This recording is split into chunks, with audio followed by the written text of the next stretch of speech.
There's a very heated debate going on over whether or not women should be in combat roles in the military. This is because Trump nominated Pete Hegseth to be his Secretary of Defense, and Hegseth has some very strong opinions about this. The hosts of The View in their last episode were very critical of Pete, partly because of a leaked email from within the family, but I'm going to go into that in another video, so if you want to keep up to date with that, subscribe to my channel. But the main focus of their concern was due to a video where Hegseth shared his stance on women in combat, and the women of The View tore into him over this. But I've done a lot of research into it, and I wanted to present to you the arguments for and the arguments against women in combat, so that we can come to an informed decision on our opinion rather than just an emotional quick judgment. I don't know if I'll have covered every point, so if you do have any additional points, please share them in the comments. I just really wanted to wait and see how he came at the 4-star generals that are women. Because that's one of those and find out moments. Yeah. You're going to tell me I've worked my way up in this person's volunteer army? 9,000 of them. Yeah. Volunteer army. Yeah. These are people who said, you know what? This is what my calling is. They decided to come out and fight. You're going to tell people they're not qualified to fight for their nation? That doesn't make any sense. We need an army that gets why we need to be protected and does the job. And here you're telling people, oh, you're not qualified, you're not qualified. That does not seem to be a good way to keep people in a volunteer army. Now, in typical The View fashion, they did leave out some details, so here's the full Pete Hegseth clip. You don't like women in combat? No. Why not? I love women service members who contribute amazingly, because everything about men and women serving together makes the situation more complicated, and complication in combat means casualties are worse. But when you actually break down what they did in the studies to open the door for women in combat, I mean, they just ignored them. So the Marine Corps was the only service that actually tried to fight back and say, and now obviously I'm exempting special operations, which thus far has held the line fairly well. Because if they were lowering the standard to become a Navy SEAL, just to let women inside the Navy SEALs, that's going to change the capabilities and ethos of the Navy SEALs, except for a very small example of some, female super soldier who's capable of doing it. But because of how Washington works, they're going to change the standards. They're going to push for quotas. We have numerous quotes in the book of, these standards aren't changing. They're just evolving. Okay, they're just evolving. Okay. To meet the needs of today. They're not getting tougher. They're not getting tougher. The reason women started getting in combat is because of forward support companies. We were integrating a lot of the rear echelon activities into BCTs, brigade combat teams, that were now deploying forward as an entity. And so you had women truck drivers or fuel or mechanics on these convoys in Iraq and Afghanistan, and then they'd be ambushed or hit by IEDs, and suddenly now you have women in combat. That's different than intentionally saying, we're going to put women into combat roles so they will do the combat jobs of men, knowing that we've changed the standards in putting them there, which means you've changed the capability of that unit. And if you say you haven't, you're a liar. Because everybody knows between bone density and lung capacity and muscle strength, men and women are just different. And so if you want to, I'm okay with the idea that you maintain the standards where they are for everybody. And if there's some, hard-charging female that meets that standard, great, cool, join the infantry battalion. But that is not what's happened. Yeah. What has happened is the standards have lowered. He's basically saying that he doesn't want a drop in efficiency and performance if it's just for the sake of diversity and just for the sake of including women. So I think a lot of people can probably get on board with that argument. I'm sure many women want to be held to the same standard as men if they're looking for equality. But it gets confusing in the second part of the interview, because he then goes on to say that he doesn't think women should be in combat. I'm straight up just saying we should not have women in combat roles. It hasn't made us more effective, hasn't made us more lethal, has made fighting more complicated. Most of them actually a lot of them are pushed, I shouldn't say most, but many are pushed into a combat track because they're so highly capable. But if they had their first choice, it probably wouldn't be that. What I'm going to do now is just go into breaking down the arguments for and against women in combat. So the main argument for is equality. Women historically have had to fight for the same rights as men. They had to fight for the right to vote, for workers' rights, and military rights was kind of one of the last ones. In the last decade, women have begun fighting in combat in the military. In the last few years, there have been pushes to require women to register for the selective service. This has been driven by arguments for inclusion and gender equality. And that means that in emergency, women would also be drafted for the war. The second argument is that women have proven themselves in other countries. Countries like Israel and Norway have integrated women into combat units for years. Israel took a nuanced approach to this by creating specific mixed gender combat units which women can enroll in, such as guarding less volatile borders, search and rescue units, and artillery corps. But they're not included in high-intensity combat units. The Israel Defense Forces considers physiological differences that can affect long-term physical demands of high-intensity warfare on women, such as carrying heavy loads over long distances. Although the numbers actually doing so have remained low. Women were allowed to apply for the Special Forces, but none had got in.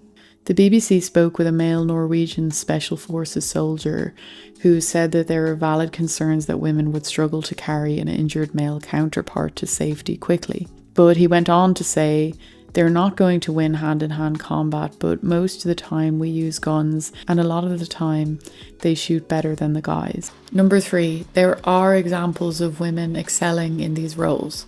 For instance, the US Army Sergeant Hester became the first woman to receive the Silver Star for bravery during combat in Iraq. It's an honor.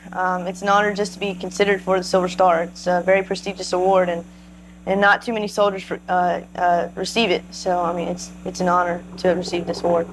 There are also numerous reports of women in the US military receiving commendations for their leadership and resilience under fire. The other argument for is that there are declining numbers in enlistment and basically a kind of idea that we should just take what we can get. The U.S. military has a recruitment crisis. We need more people to volunteer. And to they're serve, having the including recruitment women. crisis among men, especially. Yeah. Ladies, all the ladies. Don't worry. We got you. The women got you. I imagine that the opposition would argue that there are probably better ways to increase enlistment numbers. So now, the arguments against women in combat. Physical demands. So obviously the physical requirements of combat are extremely demanding. Many studies have shown that men on average have greater upper body strength and cardiovascular endurance than women. There's a really very infamous kind of example of the difference in strength between men and women. In the late 90s, when the Williams sisters, top tennis players, were boasting that they could beat any male outside of the top 200 in tennis. And they ended up having a match, was ranked 203rd in the world.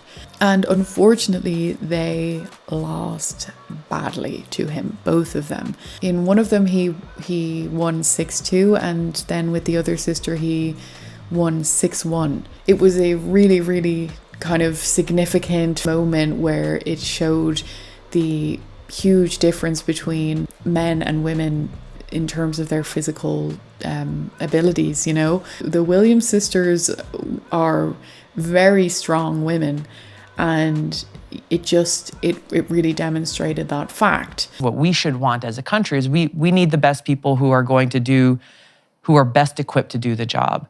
Not all women are best equipped to serve in a combat unit. Not all men are best equipped to serve in a combat unit. Yeah. So there should not be an arbitrary standard simply based on gender, but rather set the standard. And if you meet the standard, whether you're a man or a woman, then you want the job, go get it. That brings up two problems, I suppose. One is that there are physical standards set for jobs like firefighter and policeman and, Right. and obviously military practitioner, soldier. And those standards, especially in elite units, are extremely high. I mean, they're high enough so most men can't manage them at all. And because of the difference, especially in upper body strength, women have a lot of stamina, but difference in upper body strength really differentiates men from women.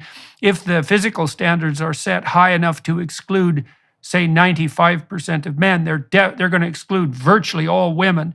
And then the question comes up, well, should you keep the standards? And obviously some level of physical prowess is necessary. But if the standard is 100% exclusionary on the sex front, then it raises the question of whether the standard itself is sexist, let's say, in a counterproductive manner. And so, sure. Thoughts well, about that? I think the question is what is the basis for the standard? I know that there are some standards that have been set traditionally, and in the military, well, this is an elite unit, so the standards must be exclusionary, so we only get the most elite people. But are those standards simply based on a concept of elitism, I guess, in this context, or are they set based on the conditions that soldiers serving in that particular unit will be likely to face? Are they based on the reality of the requirements of the job? And so if we're in a situation, and there are jobs, both in the military, as you mentioned, first responders and others, if those standards are set on a realistic assessment of what this job will require, and it turns out that, hey, 1 out of 100 women who apply actually qualifies, then so be it. You know, whatever, if there are a greater number of men who qualify, then so be it. If we have people who get these jobs who cannot do the job, then it's pointless, and it puts themselves and it puts the entire unit and mission at risk. So one of the arguments against women being in combat is just the fact that women are physically, biologically weaker than men. In 2013, the ban on women serving in combat roles was lifted, and the military began requiring women to meet the same standards as men for combat roles. In 2019, the Army introduced the Army Combat Fitness Test, which was a gender-neutral test. It was applied for all soldiers regardless of their gender or age. But during trials, an overwhelming majority of women failed the test, at times up to 50% of women compared to 10% of men. For those arguing that women should be able to perform all the same combat jobs as the men, the news is discouraging. It was as close to war as you could get. Fire in the hole! An unprecedented scientific study. Men and women enlisted Marines side by side for months of simulated battle. 6. And throughout, researchers watched and recorded their performance to help determine what impact women would have on combat. Even then, the women realized they were at a disadvantage. It's not that we can't carry the weight, we can carry the weight, but it's the pace, especially when we're matched up with the males. You're looking at our size, and we have males that are almost 6 foot with longer strides, and it's hard to catch up with them and keep up with them. That is what the results show. In almost every area, the all-male units performed significantly better than those with both men and women Marines.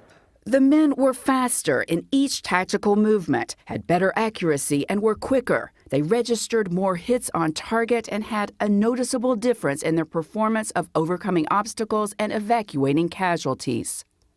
The Marines commissioned the study after then Defense Secretary Leon Panetta in 2013 ordered the military to open all combat jobs to women.